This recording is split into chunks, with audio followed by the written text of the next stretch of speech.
کی سیرت طیبہ کے مبارک اور مقدس عنوان کو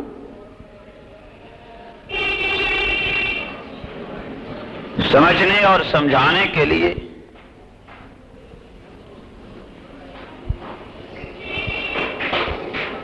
گزشتہ جمعہ کی طرح چند بنیادی اور چند اصولی گزارشات عرض کروں گا۔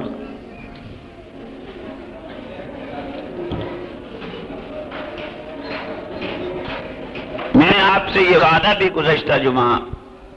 کیا تھا اور آپ سے وعدہ لیا تھا کہ گفتگو کرنے اور گفتگو سننے کا لطف اسی صورت میں آتا ہے جب آدمی اس کو اول سے آخر تک سماعت کرے۔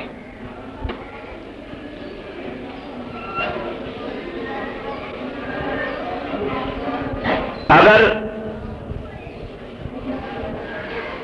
ساری گفتگو معلوم نہ ہو تو کوئی بھی اس سے نتیجہ اخذ نہیں کیا جا سکتا، نہ اس سے کوئی فائدہ ہوتا۔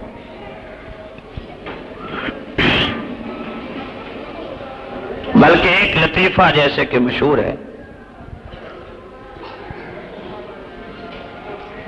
کہ کسی شخص نے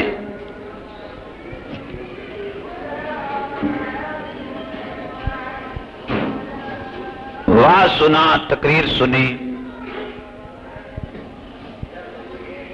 مقرر قرآن کریم کی آیت کا یہ حصہ تلاوت کر رہا تھا، لا تقربوا الصلاۃ، اور ساتھ ہی اس کا اس نے ترجمہ کیا کہ نماز کے قریب مت جاؤ۔ ابھی اگلے الفاظ نہیں کہے تھے کہ سننے والے نے جلسہ چھوڑ دیا، جیسا کہ لطیفہ مشہور ہے، یہ چلا گیا اور یہ ذہن بنا لیا کہ قرآن کہتا ہے نماز مت پڑھو۔ اور واقعی بات یہ ہے کہ جب بھی کوئی گفتگو ادھوری سنی جائے یا اس کے سیاق و سباق کو چھوڑ دیا جائے تو نتائج یہی نکلتے۔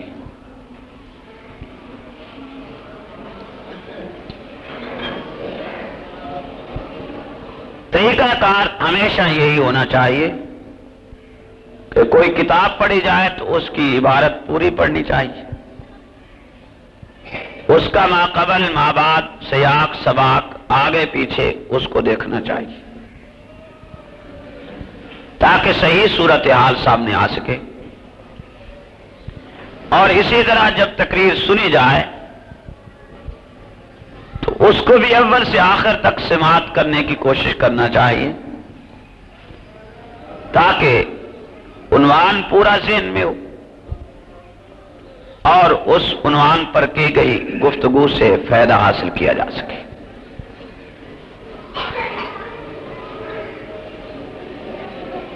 میں یہ عرض کر چکا ہوں کہ سیرت ختم المرسلین بڑا طویل موضوع ہے، ساری زندگی انسان اسی پہ صرف کر دے تو یہ عنوان ختم ہونے کو نہیں آتا۔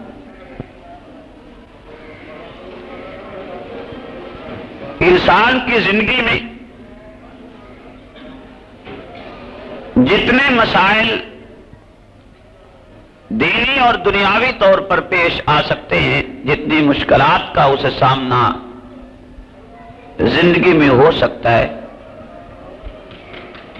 ان تمام مسائل کا حل پیغمبر علیہ الصلوۃ والسلام کی سیرت طیبہ میں موجود ہے۔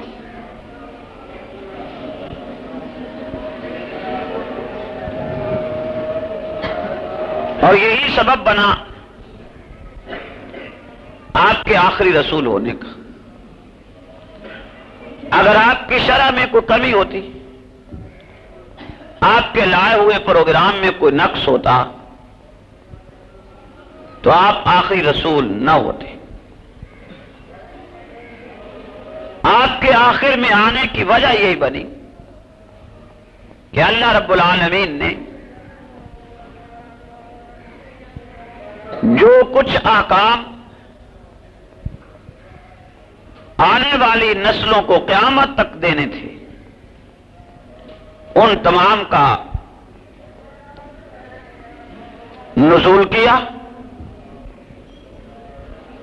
اور آئندہ کے لیے وحی کا دروازہ بند کر دیا. اب قیامت تک انسانی زندگی کو زندگی گزارنے کے لیے جتنے بھی مسائل درپیش ہوں گے ان تمام کا حل اسلام میں یقیناً ملے گا. اور ایک مسلمان کا یہی ایمان اور یہی عقیدہ و یقین ہونا چاہیے کہ جس پیغمبر کو میں مانتا ہوں اس کی زندگی انسانی مسائل کا تمام مسائل کا حل ہے اور اس کا لایا ہوا پروگرام ایک مکمل ضابطہ حیات ہے، اس میں کوئی کمی کوئی نقص نہیں.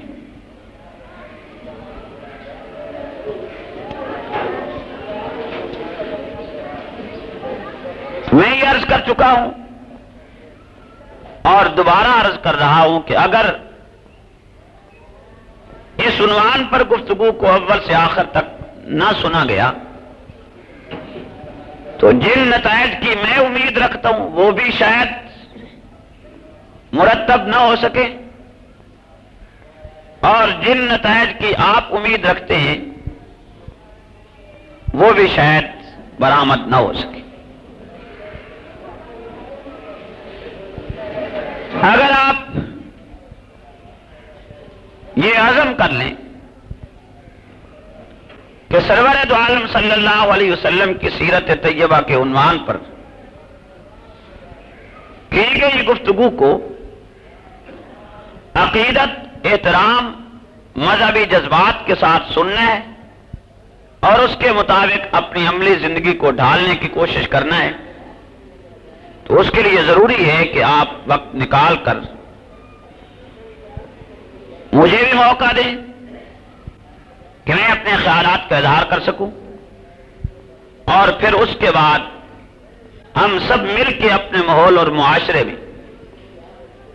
سنت نبوی کا اجرا کریں، بدعات اور رسومات کا کلا کما کریں اور ہمیں یہ نظر آئے کہ ہم اپنی زندگی میں کون سا ایسا کام کرتے ہیں کہ جسے بظاہر نظر گناہی تصور نہیں کیا جاتا جبکہ حقیقتاً وہ اتنا بڑا گناہ ہے کہ اس کی موجودگی میں انسان کا جہنم میں جانا لازمی ہے، لیکن ماحول میں اسے گناہ ہی نہیں سمجھا جا رہا. مثلا کئی کام ہیں، کئی افعال ہیں جو ہمارے ماحول میں رچے ہوئے ہیں،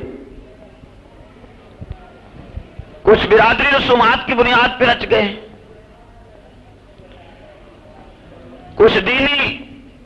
معلومات نہ ہونے کی وجہ سے ہمارے معاشرہ میں سرایت کر چکے ہیں اور ہم بڑی دل جمی کے ساتھ، بڑے اطمینان قلبی کے ساتھ ان افعال کو سر انجام دے رہے ہیں اور سوچتے تک نہیں کہ یہ گناہ ہے. اور اس کا نقصان یہ ہوگا کہ بعض اوقات انسان ایک گناہ کرتا ہے اور اسے پتہ بھی ہوتا ہے کہ گناہ ہے تو لازماً ایک مسلمان ہونے کی حیثیت سے اس کے دل میں ایک کڑن رہتی ہے کہ میں جرم کر چکا ہوں، آخر کار میں نے مرنا ہے، میں اس سے توبہ کر لوں. اسے توبہ کی توفیق کسی نہ کسی صورت میں ضرور ہو جاتی ہے، لیکن جس جرم کو انسان گناہ ہی نہ سمجھتا ہو، ظاہر ہے کہ کبھی اس کے دل میں سوچ ہی نہیں آئے گی کہ میں نے توبہ کرنی. بدعتی کی پوزیشن بے عین یہی ہوتی ہے کہ وہ بدعت کو دین سمجھ کے کر رہا ہوتا ہے اور اسے توبہ نصیب نہیں ہوتی. توبہ تو وہ تب کرے کہ وہ اس کو گناہ سمجھے، اور جب گناہ نہیں سمجھتا تو توبہ کیسے کرے گا؟ بدعت کا لفظ زبان پہ آیا تو میں وضاحت کرتا جاؤں آسان سے لفظوں میں کہ بدعت کیا ہے، تاکہ آپ اپنے ماحول اور معاشرے میں اسے آسانی کے ساتھ تلاش کر سکیں اور اس سے بچ سکیں اور سنت کے مطابق زندگی بسر کرنے کے جذبات پیدا ہو سکیں. شریعت نے احکامات کی تقسیم کر دی ہے. بعض حکم اللہ اور اس کے رسول کے وہ ہیں جنہیں فرض کہا جاتا ہے، بعض وہ ہیں جنہیں واجب کہا جاتا ہے، بعض وہ ہیں جنہیں سنت مؤکدہ کہا جاتا ہے، بعض وہ ہیں جنہیں سنت غیر مؤکدہ کہا جاتا ہے، اور بعض وہ ہیں جنہیں مستحب کہا جاتا ہے، بعض وہ ہیں جنہیں مباح کہا جاتا ہے. یہ کل تقسیم ہے شرعی احکام کی. فرض کا ترک گناہ کبیرہ ہے اور فرض کا انکار کفر ہے. مثلا نماز فرض ہے، ایک شخص نہیں پڑھتا تو گناہ کبیرہ کا ارتکاب کر رہا ہے، اور اگر نماز کا انکار کر دیتا ہے تو کافر ہو گئے. اسی طرح واجب کا ترک گناہ کبیرہ ہے، سنت مؤکدہ کا ترک گناہ کبیرہ ہے. یہ وہ احکام ہیں جن کی تاکید آئی، جنہیں ہر حال ہر قیمت پہ ایک مسلمان کو ادا کرنا چاہیے اور ان پہ عمل کرنا چاہیے. ایک ہے سنت غیر مؤکدہ. غیر مؤکدہ کا معنی یہ ہوتا ہے کہ جس پہ تاکید نہ کی گئی ہو، یعنی حکم تو دیا گیا لیکن ساتھ ہی رخصت دے دی گئی کہ کبھی کر لیا کبھی نہیں کیا. غیر مؤکدہ کی یہ پوزیشن ہوتی ہے وہ سنت، وہ کام نبی نے خود کیے لیکن کبھی کیے کبھی نہیں کیا. گویا امت کو یہ پتا چل گیا کہ اس حکم پہ عمل اگر کسی وقت نہ کیا جائے تو یہ بھی دین ہے، اور کسی وقت کر لیا جائے تو یہ بھی دین ہے کہ پیغمبر نے کبھی یہ کام کیا کبھی نہیں کیا. یہ غیر مؤکدہ کی پوزیشن ہوا کرتی. جیسے عصر کی 4 سنتے ہیں، عشاء کی نماز سے پہلے کی 4 سنتے ہیں، یہ سنتیں غیر مؤکدہ شمار ہوتی ہیں. سینکڑوں لوگ آپ کو ملیں گے یہ سنتیں نہیں پڑھتے، اور ایسے بھی ملیں گے جو کبھی پڑھ لیتے ہیں کبھی نہیں پڑھتے.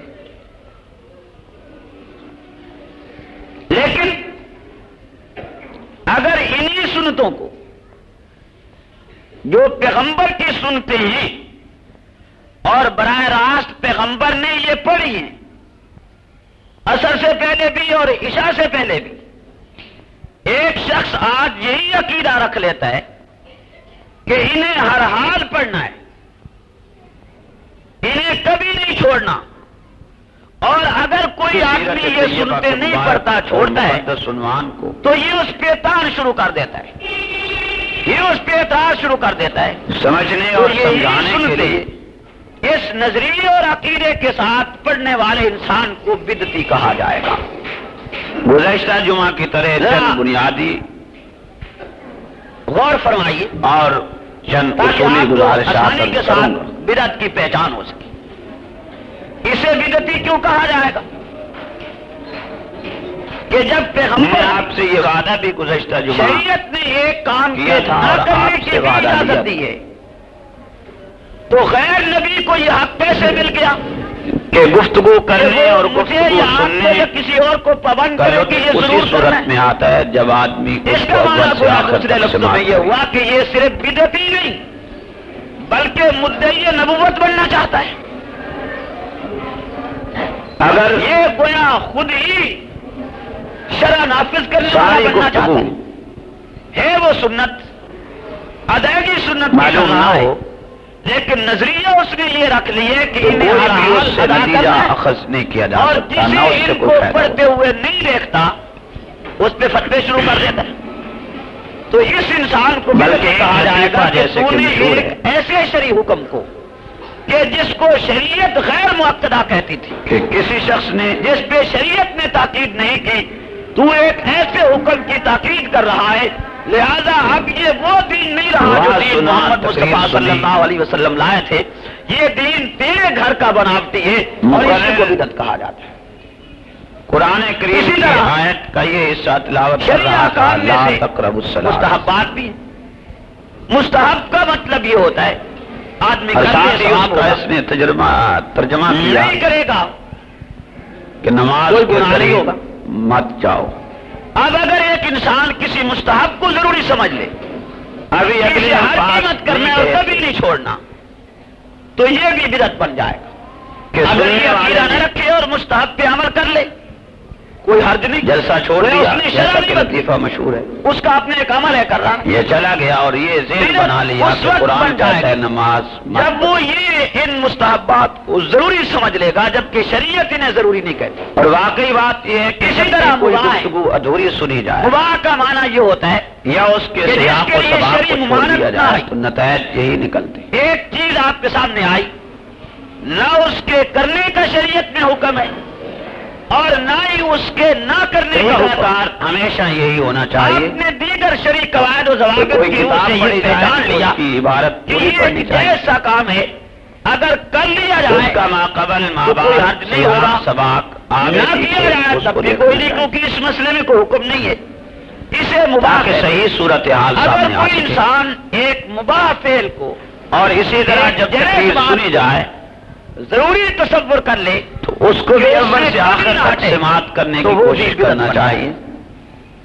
اور یہ کام تاکہ کرنے والا انسان عنوان ایک پورا بار نہیں سن لے۔ لاکھ بار اس کے رسول کا اور نعرہ اس بلند کرے، عنوان پر کی لیکن گئی اسے عاشق گفتگو سے رسول کہنا فائدہ گویا حاصل کیا اس جائے۔ کے رسالت کی توہین ہوگی۔ اس کا معنی یہ ہوتا ہے کہ وہ اپنے معشوق میں یہ عرض اپنے کرتا آقا ہوں جس کے ساتھ محبت رکھتا ہے پھر اس کے حکم کے مطابق زندگی گزارے، کہ سیرت اگر ختم وہ اس کی بات المرسلین نہیں مانتا تو کیا عشق ہے یا کیا محبت ہے؟ بڑا اب ان اصولوں کو سامنے رکھ کے آپ نے سیرت نبی صلی اللہ علیہ وسلم کو ساری سماعت کرنے کی زندگی کوشش کی۔ انسان اسی پہ صرف اور کرتے اس کہ کی یہ گفتگو عنوان بھی ختم کرنا ہے ہونے آپ کو نے نہیں آتا۔ کہ آپ کے ماحول اور معاشرے میں کتنے وہ کام ہیں جو انسان کی زندگی زندگی میں اور بڑی آسانی کے ساتھ انہیں کیا جا رہا ہے، جتنے اور مسائل بھی نہیں کیا جاتا ہے اس بات پر کہ ہم گناہ کر رہے دینی ہیں اور دنیاوی طور پر جبکہ وہ پیش آ ایک سکتے جرم ہیں، جتنی اور مشکلات گناہ کا ہے، اسے سامنا اور انسان اس گناہ کو گناہ نہیں سمجھ زندگی رہا، میں ہو سکتا ہے۔ نتیجتاً اسے کبھی توبہ کی توفیق بھی نہیں ہوگی، اور ان تمام بدعتی کے مسائل لیے کا حل پیغمبر کا واضح پیغمبر اعلان علیہ ہے کہ وہ جہنم السلام میں جائے کی سیرت طیبہ میں موجود ہے۔ اپنے اس جرم کی سزا بھگتے گا۔ اسی اصول کو سامنے رکھ کے ذرا غور فرمائیے اور یہ ہمارے سبب معاشرے بنا میں کتنی چیزیں آ گئی آپ کے آخری رسول جن ہونے۔ کو بدعت کے بغیر کوئی اگر آپ طرح کی شرح میں کوئی کمی ہوتی، ظاہر ان کا بڑا دلکش ہوگا، آپ کے لائے ہوئے لیکن انجام پروگرام کے میں لحاظ کوئی سے وہ نقص بدعت بن ہوتا جائے گی۔ مثلاً تو آپ آخری رسول نہ ہو۔ آدمی فوت ہوتا ہے، آپ 3 دن آپ تعزیت کے کے آخر لیے میں آنے کی وجہ یہی بنی شرع میں کہ اللہ رب اس العالمین تعزیت کی پوزیشن صرف اتنی ہے جو کچھ کہ ایک آکام آدمی اپنے گھر میں یا مسجد میں آنے والی نسلوں کو قیامت تک دینے، راستے روکنے کی شریعت اجازت نہیں دیتی، ان تمام کا مسجد یا گھر میں وہ 3 نزول دن کے کیا۔ لیے بیٹھ جائے کہ دوست احباب ساتھی اور اظہار ہمدردی کے لیے آئیں گے تو انہیں پریشانی آئندہ نہ ہو کے کہ میں لیے گھر پہ وہی نہ کا ہوں۔ دروازہ بند کر دیا۔ ایک ایسی جگہ وہ منتخب کر لیتا ہے گھر یا مسجد، اب قیامت کہ جو ساتھی جو دوست اظہار ہمدردی کے لیے آئے میں انہیں آسانی کے ساتھ میسر آ جائے۔ انسانی زندگی اور وہ تعزیت کے کلمات کہہ لیں کہ بڑا دکھ ہوا ہے، افسوس ہوا ہے، انا زندگی للہ و انا گزارنے الیہ کے راجعون۔ لیے جتنے بھی مسائل یہ دو پیش ہوں گے، ان مقامات تمام پر کا حل وہ اسلام میں بیٹھ سکتے یقیناً ملے گا۔ شرع اسے اجازت دے، اور ایک مسلمان کا یہی ایمان لیکن ساتھ ہی گلیوں اور میں یہی عقیدہ اور یقین بازاروں ہونا میں جیسا کہ چاہیے ہمارے کہ ماحول میں رواج ہے پیغمبر راستہ کو روک میں کے مانتا دیکھتے ہوں، ہیں، کبھی طور اس پہ کی شریعت اس کی زندگی اجازت نہیں دیتی پھر یہ ہے کہ وہاں انسانی ایسی جگہ مسائل پر بیٹھی کا- ہے گلی اور چوکوں میں تمام کہ جہاں مسائل کا حل ہے قرب و جوار میں گندگی اور اس کا لایا ہوا پروگرام صفائی بھی ایک کوئی نہیں۔ مکمل ضابطہ اور ہے، یاد ہے اس مجبوری میں نہیں کوئی ہے گلی کمی میں کوئی بیٹھنے نقص کی۔ جب جگہ ملتی ہے تو پاک جگہ پہ بیٹھ جانا چاہیے، راستہ بھی رکتا ہے، لوگوں کو پریشانی بھی ہوتی ہے، تکلیف بھی ہوتی ہے، گلی میں اور یہ بازاروں کہہ چکا میں تو ہوں بیٹھنے کی شریعت نے اجازت نہیں دی۔ اور دوبارہ عرض مسجد کر یا رہا گھر ہوں میں کہ اگر تعزیت کے لیے 3 دن تک بیٹھنے کی اجازت دی ہے، اس عنوان پر لیکن گفتگو اجازت کو اوپر اس سے آخر نوعیت تک کی دی ہے نہ کہ سنا اگر گیا کوئی انسان بیٹھ جائے 3 تو دن جن نتائج کی اجازت میں ہے، امید رکھتا ہوں نہ وہ بھی بیٹھے تو شاید بہتر ہے۔ مرتب میری نہ ہو شریعت سکے کا موقف دیکھیے ذرا کہ 3 دن اور بیٹھ جن جائے نتائج اجازت، کی آپ امید اور رکھتے اگر ہیں نہ بیٹھے تو اور بہتر ہے۔ وہ بھی شاید برآمد جنازہ نہ ہو ہو گیا، جو آدمی جنازے میں شریک ہو جائے وہ بعد میں اگر تعزیت کے لیے نہ بھی آئے تب بھی اس کی تعزیت یہ شمار ہو عدم جاتی ہے کہ وہ ایک مسلمان کا جنازہ پڑ گیا، اظہار سرور ہمدردی دو کر کے۔ عالم صلی اللہ علیہ یہ وسلم اس کی مسئلے سیرت کی شرعی طیبہ کے حیثیت۔ عنوان پر لیکن آج اس میں اتنی دینی رسومات گفتگو آ کو گئی، اس میں اتنی عقیدت تبدیلیاں آ گئی احترام کہ انہیں مذہبی کبھی چھوڑا جذبات نہیں کے جاتا، ساتھ سننا ہے چھوڑنے اور کا اس کے جو چھوڑا مطابق نہیں اپنی جاتا تو عملی چھوڑنے زندگی کا کو ذکر ڈھالنے ہو، کی کوشش کرنا ہے نظریہ ہو کہ اگر یہ کام اس نہ کے لیے کیا جائے ضروری تو کوئی ہے کہ گناہ نہیں۔ آپ وقت نکال ایسا کر بھی نہیں ہے، بلکہ اگر کوئی انسان ہمارے ماحول مجھے میں موقع موقع دیں دیں 3 دن تعزیت کہ کے میں لیے اپنے نہیں خیالات کا رہتا، اظہار کر سکوں، اس پہ فتوی بازی شروع ہو جائے گی اور پھر اس سے بعد گالیاں نکلنا شروع ہو جائیں گی۔ ہم سب مجھے مل کے یہ اپنے کہنا ماحول شروع اور کر دیں گے معاشرے لوگ میں نیا فرقہ ہے،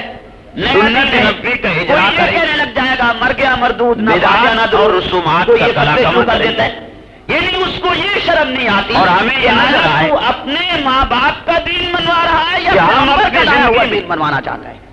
آیا تیری اپنے گھر کے کوئی کون من گھڑت کون سا شریعت ایسا ہے کام کرتے یا ہیں اس شریعت پہ عمل کرانا چاہتے ہیں جو شریعت کہ محمد جسے رسول بظاہر اللہ نظر صلی گناہ ہی اللہ تصور علیہ نہیں کیا وسلم جاتا لائے تھے اور جسے انہوں نے ٹھہرایا تھا، جبکہ اگر تو اس حقیقتاً شریعت وہ پہ اتنا عمل بڑا کرانا گناہ مقصود ہے تو اسی کہ اس شریعت کی موجودگی میں پھر انسان ان کا تفصیلات جہنم کو میں بتانا جانا ہوگا لازمی ہے۔ کہ آپ نے تعزیت کیسے کی، آپ نے لیکن حکم ماحول کیسے میں دیا۔ اسے گناہ ہی نہیں آپ سمجھا صلی جا رہا۔ اللہ علیہ وسلم جا کے رہا۔ زمانہ اقدس میں جب صحابہ مثلاً کرام کے انتقال ہوئے، ان کی وفات ہوئی، کئی کام آپ نے اس وقت تعزیت کیسے کی؟ صحابہ کرام کئی کا طریقہ افعال کار ہیں جو کیا تھا؟ ہمارے ماحول پھر میں لازمی بات ہوگی کہ اسے رچے یہ ہوئے دکھانا ہوگا کہ یہ شرعی حکم ہے اور فلاں آدمی اس کچھ شرعی حکم برادری کی رسومات خلاف ورزی کی کر رہا بنیاد پہ ہے، رچ گئے۔ لیکن کتنی بڑی حیرت ہے، بلکہ گویا یوں سمجھیے کہ اسلام دینی کس قدر لابارس ہو معلومات نظر نہ آتے ہونے کی وجہ کہ سے جو آدمی اٹھتے اپنی ہمارے برادری معاشرے میں رسومات شرائط کو، کر چکے، اپنی برادری رسومات کو، اپنے ماحول اور معاشرے اور کے ہم رواج کو وہ دین سمجھے بیٹھے، شریعت سمجھے بڑے بیٹھے، دلجمی اس کے کے خلاف نہ خود کرتے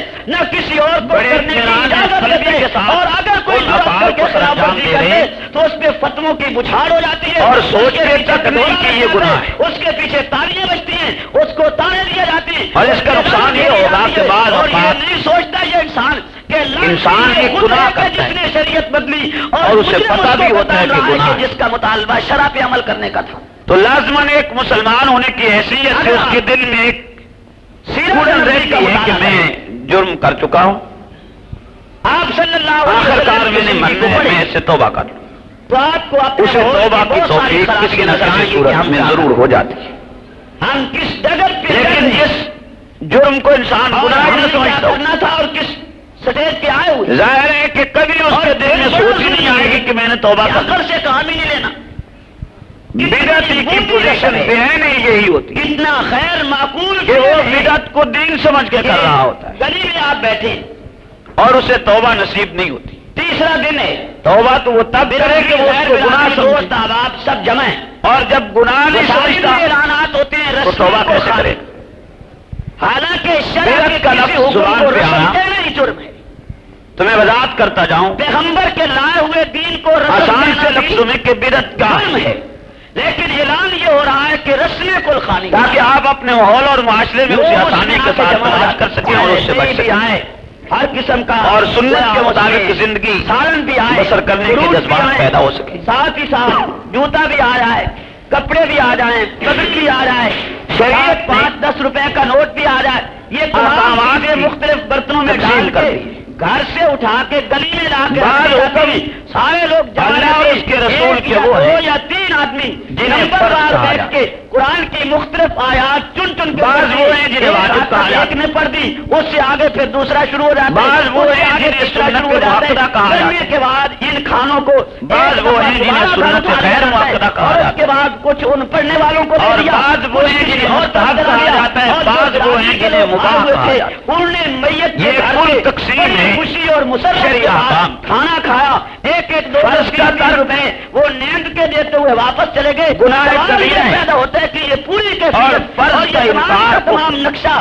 کیا قرآن میں، سنت میں، مثلاً اور نماز پیغمبر فرض کی 1,24,000 ایک شخص افراد نہیں کے پڑھتا مقابل تو گناہ جماعت کبیرہ کے کا عمل ارتکاب کے کر رہا بارے ہے۔ میں کہیں یہ اور نقشہ اگر نہیں نماز کا کہ انکار آگے کر دیتا ہے بڑھ تو کے کافر کہتا ہو ہوں گئے۔ کہ فقہ حنفی جس کے ہم مقلد ہیں، اسی طرح واجب کا ترک پوری فقہ میں کہیں یہ نقشہ گناہ کہیں اس کا کبیرہ ہے۔ ثبوت ملتے، اگر نہیں ہے تو سنت آگے مؤکدہ بڑھا کا ہے، ترک یہ رسم کہاں سے آئی؟ گناہ کون کبیرہ۔ لایا؟ آج اس پہ اتنی گویا یہ وہ احکام ہے کیوں ہے جس کی کہ اگر تاکید کوئی آئی۔ نہیں کرتا تو اس میں فتح لگ جاتے ہیں، ہر اور کوئی حال اس غیر حاکمیت معقولیت کو نہیں دیکھتا مسلمان کو ادا کہ کھانے کرنا کا چاہیے، گلی انہیں میں آنے عمل کا کرنا مقصد کیا تھا، پھر گلی سے اٹھا کے واپس ایک ایسا گھر لے جانے غیر کا مقصد مؤکدہ۔ کیا تھا، آخر اس تمام تر شعبہ بازی غیر کی مؤکدہ کون کا سی معنی تعبیر یہ کی ہوتا ہے جائے گی؟ کہ جس پہ اس کو اگر تاکید نہ بدعت کی نہ کہا جائے، اس کو اگر رسم نہیں۔ نہ کہا جائے، اس کو حکم اگر تو دیا دین گیا۔ دشمنی اور دین کی لیکن بغاوت ساتھ نہ ہی کہا جائے تو آپ رسم بتائیں اور کیا کہا جائے؟ کہ کبھی کر لیا کبھی یہ نہیں تمام کیا۔ رسمیں ہمارے ماحول میں موجود ہیں، غیر اور مزید مؤکدہ ہے یہ کہ پوزیشن ہوتی کہ ایک وہ طبقہ ہے وہ سنت جو عقیدتاً وہ کام مسلک کے لحاظ سے علماء دیوبند سے وابستہ ہے، لیکن عوام نے مولویوں کی حد تک کبھی بھی کیے کبھی نہیں کیا۔ وہ اپنے وہ پاؤں امت کمزور کو ہونے یہ کی پتہ وجہ چل سے گیا کہ اس یا حکم پہ جرأت عمل نہ رکھنے کی وجہ سے اگر وہ کسی بھی وقت اس رسم میں نہ مبتلا کیا ہے۔ جب آپ تو یہ نے بھی دین ہے، ایک لائن منتخب اور ہی کر کسی لی، وقت کر لیا جب جائے تو آپ یہ بھی نے دین یہ ہے باور ہی کر لیا کہ پیغمبر نے علماء کبھی یہ کام دیوبند کیا کے نام کبھی سے نہیں کیا۔ 13ویں غیر صدی مؤکدہ میں اٹھنے والی تحریک جیسے اہل اثر کی سنت ہی کی 403 تحریک تھی، اور عشاء کی نماز سے جماعت پہلے کی کی نمائندگی 403 13ویں اور یہ 14ویں صدی سنتیں میں غیر مؤکدہ علماء شمار دیوبند کے نام سے ہوئی ہے۔ جب آپ شیخ ان صاحب لوگوں آپ کو پوچھ ملے لیں، جب یہ آپ سنتیں ان نہیں پڑھتے۔ مقابرین کو اللہ کو اور ایسے نہیں بھی ملیں مانتے گے جو کبھی پڑھ لیتے بزرگ ہیں، کبھی نہیں مانتے، انہیں صراط مستقیم پہ مانتے، انہیں سچا مانتے، لیکن ان کے خلاف آپ بات نہیں سنتے، اگر ان کے زندہ باد کے نعرے آپ مساجد میں جلسوں میں جو بلند پیغمبر کرتے، کی سنتے انہیں اپنا ہیں رہنما اور مقتدا مانتے، اور براہ تو پھر راست چاہیے پیغمبر یہ تھا نے یہ کہ آپ پڑھی۔ پہلے اپنے مذہبی مقتدا اصل اور سے رہنماؤں پہلے کے اور فتاوی عبادات جات میں دیکھ کے انہوں نے جو آپ کو لائن ایک دی، شخص اس آج لائن کو یہی آپ عقیدہ رکھ کہتے لیتا اس ہے کے مطابق آپ زندگی بسر کہ کرتے انہیں ہر ہیں۔ حال جو بندیت نام بدعت کا نہیں ہے، جو بندیت انہیں نام کبھی نہیں چھوڑنا۔ رسومات کا نہیں ہے، جو بندیت اگر نام کوئی آدمی شرع کی یہ پامالی سنتے کا نہیں نہیں ہے، پڑھتا، جو چھوڑتا ہے، بندیت نام تو سنیت یہ کی اس کے صحیح ساتھ شروع کر ترجمانی دیتا ہے۔ کہے، جو بندیت نام یہ اس قرآن کے و ساتھ سنت شروع کی کر دیتا ہے۔ صحیح اشاعت کہے، تو یہ جو یہی بندیت سنتے ہیں۔ نام ایک اس یہ تحریک نظریے کہے اور جو عقیدے کے تحریک ساتھ دین پڑھنے نے والے ملاوٹ انسان نہیں کو مانتی، کہا جائے جو گا۔ تحریک دین نے کسی قسم کی رسومات ذرا کو آنے کی اجازت نہیں دیتی، جو بندیت غور ایک فرمائیے۔ وہ تحریک ہے جو اس تاکہ دین آپ کو کو مٹمانی آسانی کے پیش ساتھ کرنا چاہتی بدعت ہے، کی جو پہچان ہو۔ دین خاتم الانبیاء نے اسے فرعون بھی کی جو چوٹیوں میں کیوں بیان کہا کیا، جائے؟ جس کو طیف نے بیان کیا، جس کو مکہ کہ نے جب بیان کیا، پیغمبر جس کو بدروحت نے بیان کیا، جس شریعت کو نے خندق ایک کھود کے کام بیان کے کیا، نہ کرنے جس کو کی غاروں میں اجازت رات دی ہے۔ کاٹ کے بیان کیا، جو بندیت تو غیر ایسی نبی کو تاریخ یہ کا نام ہے کیسے مل جو گیا؟ اس دین کو منوال پیش کرنا چاہتی کہ ہے، وہ جس مجھے دین یا کے آپ لیے کو یا بلال، کسی اور جس کو دین پابند کے لیے کرے کہ یہ عقبہ، ضرور جس کرنا دین ہے۔ کے لیے زلیلہ نے مار کھائی، اس کا جو معنی گویا بندیت دوسرے ایک ایسی لفظوں میں تاریخ یہ کا ہوا نام کہ ہے یہ جو صرف اس دین کو بدعت نہیں منوال پیش کرنا چاہتی ہے، بلکہ جس دین مدعی کے لیے نبوت کرنا چاہتا ہے۔ کٹے، جس دین کے لیے صحابہ کی چمڑیاں ادھڑ گئی، یہ جس گویا دین کے لیے مدعی نبوت نے مار کھائی، جو شرع بندیت نافذ کسی کرنے والا دوسرے کا بننا نام چاہتا ہے۔ نہیں، دینی تحریک کا نام ہے۔ ہے وہ سنت، ادائیگی سنت کی صلاح ہے، لیکن نظریہ اس نے یہ رکھ لی ہے کہ انہیں ہر حال ادا کرنا ہے، اور جسے ان کو پڑھتے ہوئے دل دیکھتا کہ جو اس پہ فتوے شروع کر دیتا ہے۔ اپنے آپ کو تو اس انسان کو بدعتی کہا جائے گا کہ تو نے ایک ایسے شرعی حکم کو کہ جس کو شریعت غیر مؤکدہ کہتی تھی، جس پہ شریعت نے تاکید نہیں کی، تو ایک ایسے حکم کی تاکید کر رہا ہے، لہذا اب یہ وہ دین نہیں رہا جو دین محمد مصطفیٰ صلی اللہ علیہ وسلم لائے تھے، یہ دین تیرے گھر کا بناوٹی ہے اور اسی کو بدعت کہا جاتا ہے۔ اسی طرح شرعی احکام میں سے مستحبات بھی ہیں۔ مستحب کا مطلب یہ ہوتا ہے آدمی کر لے ثواب ہوگا، نہیں کرے گا کوئی گناہ نہیں ہوگا۔ اب اگر ایک انسان کسی مستحب کو ضروری سمجھ لے کہ اسے ہر قیمت کرنا ہے اور کبھی نہیں چھوڑنا، تو یہ بھی بدعت بن جائے گا۔ اگر یہ عقیدہ نہ رکھے اور مستحب پہ عمل کر لے، کوئی حرج نہیں، وہ اس نے شرع نہیں بدلی، اس کا اپنے ایک عمل ہے کر رہا ہے۔ بدعت اس وقت بن جائے گی جب وہ یہ ان مستحبات کو ضروری سمجھ لے گا جبکہ شریعت انہیں ضروری نہیں کہتی۔ اسی طرح مباح ہے، مباح کا معنی یہ ہوتا ہے کہ جس کے لیے شرعی ممانعت نہ آئی، ایک چیز آپ کے سامنے آئی، نہ اس کے کرنے کا شریعت میں حکم ہے اور نہ ہی اس کے نہ کرنے کا حکم ہے، آپ نے دیگر شرعی قواعد و ضوابط کی روح سے یہ پہچان لیا کہ یہ ایک جیسا کام ہے، اگر کر لیا جائے تو کوئی حرج نہیں ہوگا، نہ کیا جائے تب بھی کوئی نہیں، کیونکہ اس مسئلے میں کوئی حکم نہیں ہے، اسے مباح کہتے ہیں۔ اگر کوئی انسان ایک مباح فعل کو، ایک جائز بات کو ضروری تصور کر لے کہ اس سے کبھی نہ ہٹے تو وہ بھی بدعت بن جائے گا۔ اور یہ کام کرنے والا انسان ایک بار نہیں لاکھ بار عشق رسول کا نعرہ بلند کرے، لیکن اسے عاشق رسول کہنا گویا عشق رسالت کی توہین ہوگی۔ اس کا معنی یہ ہوتا ہے کہ وہ اپنے معشوق، اپنے آقا جس کے ساتھ محبت رکھتا ہے، پھر اس کے حکم کے مطابق زندگی گزارے۔ اگر وہ اس کی بات نہیں مانتا تو کیا عشق ہے یا کیا محبت ہے؟ اب ان اصولوں کو سامنے رکھ کے آپ نے سیرت نبی صلی اللہ علیہ وسلم کو سماعت کرنے کی کوشش کرنا ہے، اور اس کی جستجو بھی کرنا ہے آپ نے کہ آپ کے ماحول اور معاشرے میں کتنے وہ کام ہیں جو بدعت کی زد میں آ رہے ہیں اور بڑی آسانی کے ساتھ انہیں کیا جا رہا ہے، اور غور بھی نہیں کیا جاتا ہے اس بات پر کہ ہم گناہ کر رہے ہیں، جبکہ وہ ایک جرم اور گناہ ہے اور انسان اس گناہ کو گناہ نہیں سمجھ رہا،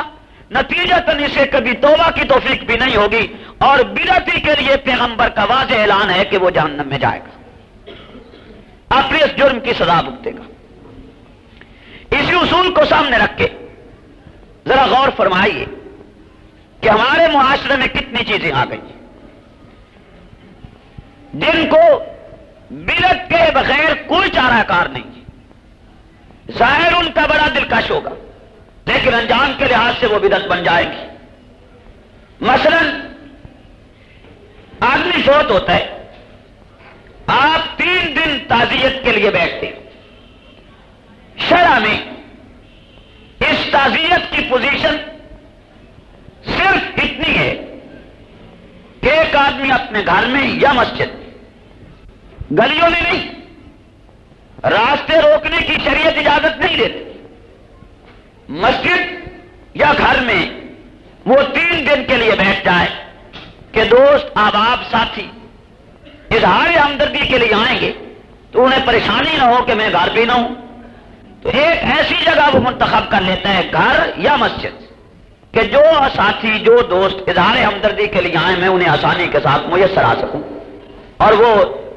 تعزیت کے کلمات کہہ لیں کہ بڑا دکھ ہوا ہے، افسوس ہوا ہے، انا للہ و انا الیہ راجعون۔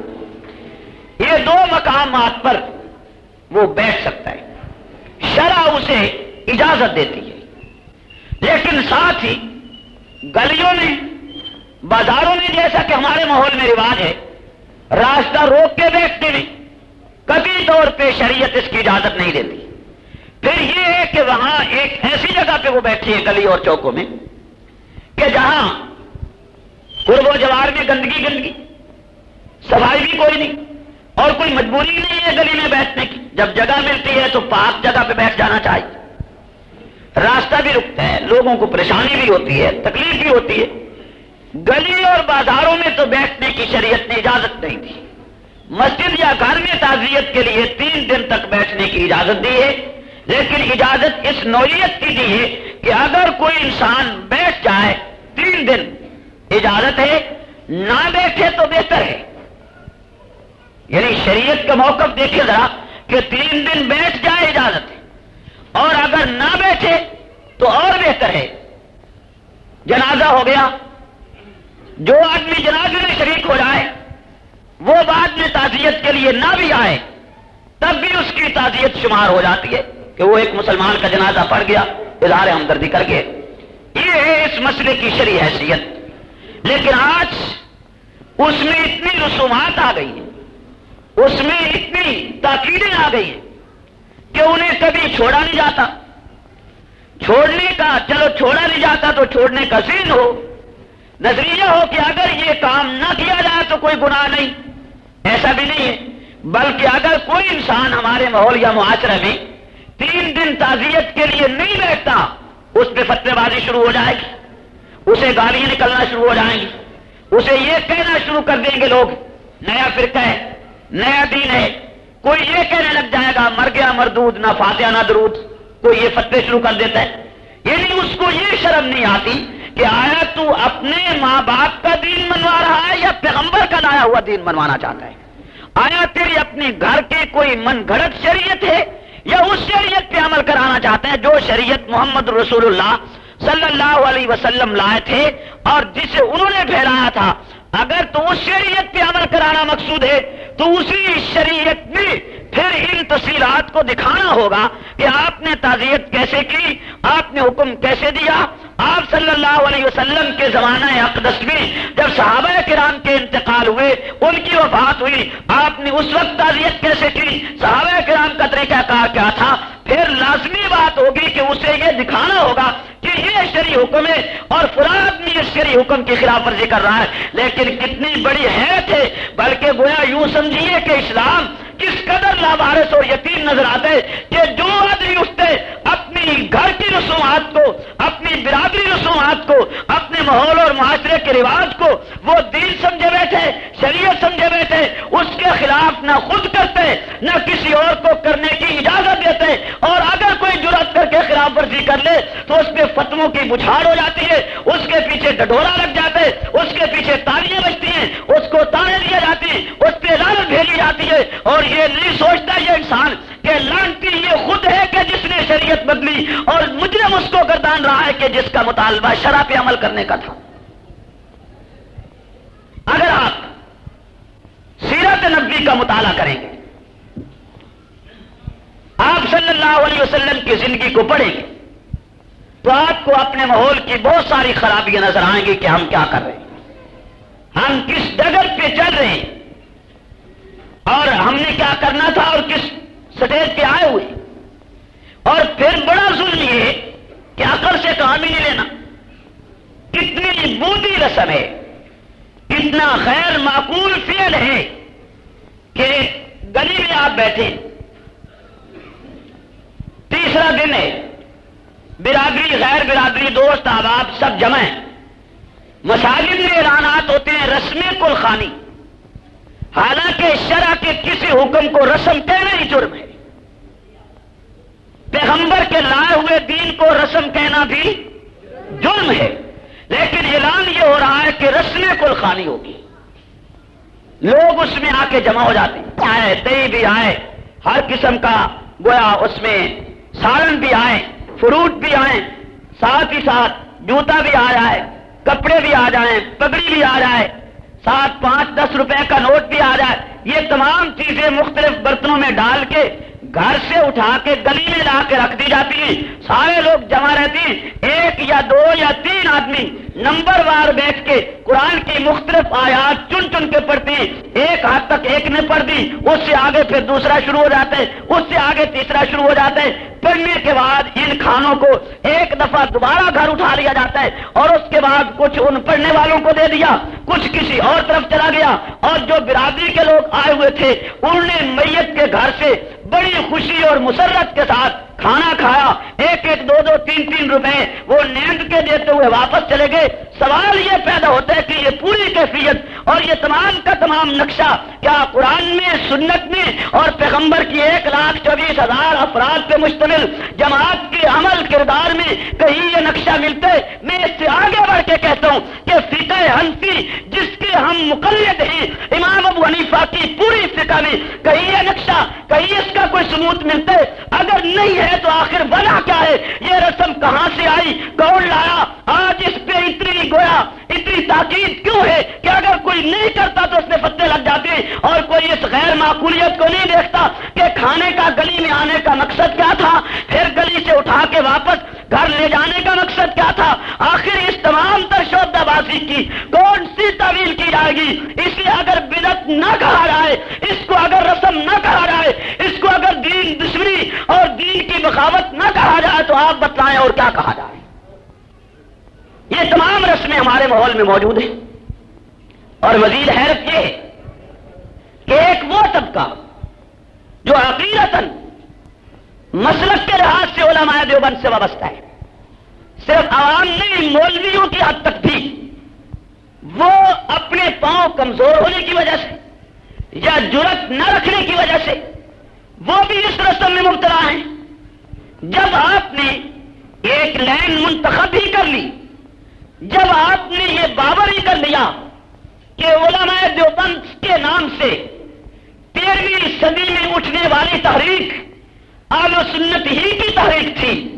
اور اہل سنت والجماعت کی نمائندگی 13ویں اور 14ویں صدی میں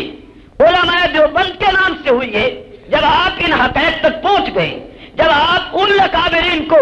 اللہ کا ولی مانتے ہیں، بزرگ مانتے، انہیں صراط مستقیم پہ مانتے، انہیں سچا مانتے، ان کے خلاف آپ بات نہیں سنتے، ان کے زندہ باد کے نعرے آپ مساجد میں جلسوں میں بلند کرتے، انہیں اپنا رہنما اور مقتدا مانتے، تو پھر چاہیے یہ تھا کہ آپ پہلے اپنے مذہبی مقتدا اور رہنماؤں کے فتاوی جات دیکھتے، انہوں نے جو آپ کو لائن دی تھی اس لائن کو آپ دیکھتے، اس کے مطابق آپ زندگی بسر کرتے۔ دیوبندیت نام بدعت کا نہیں ہے، دیوبندیت نام رسومات کا نہیں ہے، دیوبندیت نام شرع کی پامالی کا نہیں ہے، دیوبندیت نام سنیت کی صحیح ترجمانی کا ہے، دیوبندیت نام قرآن و سنت کی صحیح اشاعت کا ہے، دیوبندیت نام ایک اس تحریک کا ہے جو تحریک دین نے ملاوٹ نہیں مانتی، جو تحریک دین نے کسی قسم کی رسومات کو آنے کی اجازت نہیں دیتی۔ دیوبندیت ایک وہ تحریک ہے جو اس دین کو میوان پیش کرنا چاہتی ہے،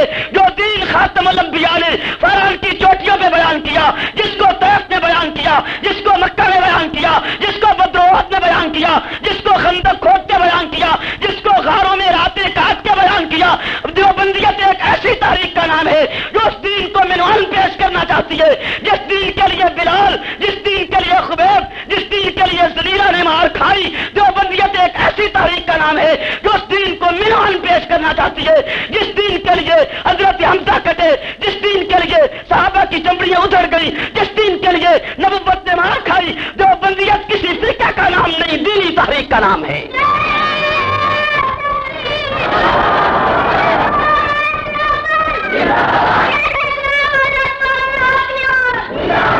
تو چاہیے یہ کہ جو افراد اپنے آپ کو